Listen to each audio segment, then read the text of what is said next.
Je pa tudi res, da zdaj recimo smo prišli do tega, da pač tako pač je za hrano, ki je kemijsko obdelana, pa so dodane neke stvari, je ful ljudi na tem delali, zdaj pri Komadih naprej napisal recimo neko pesem samo eden, ne? Ali pa pač zdaj imaš zaslužen se pravice, zdaj pa je to, 10 lahko. Zdaj pa to laboratorij, ne? Ja.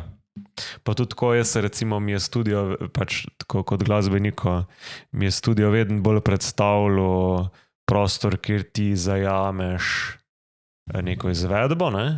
Torej mi smo 4 band, pač to zdaj, če bi tako gledal, ne? Kak bi jaz, če se ne bi na nič oziral, kak bi jaz musko delal, ne? Kao.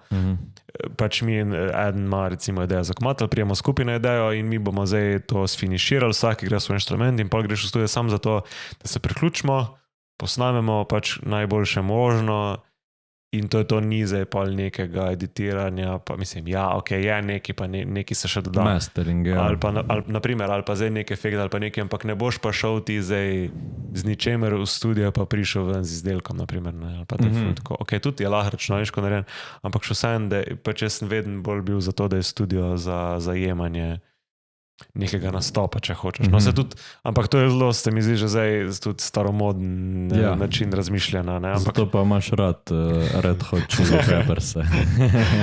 Ja, no, veš, pač na ta način. Recimo cenim, da se nekdo nekaj potrudi, pa dejansko nekdo dober, ker ti včasih, če si hotel biti ful dober glasbenik, včasih si mogel dejansko pač obvladati svoj inštrument, ne?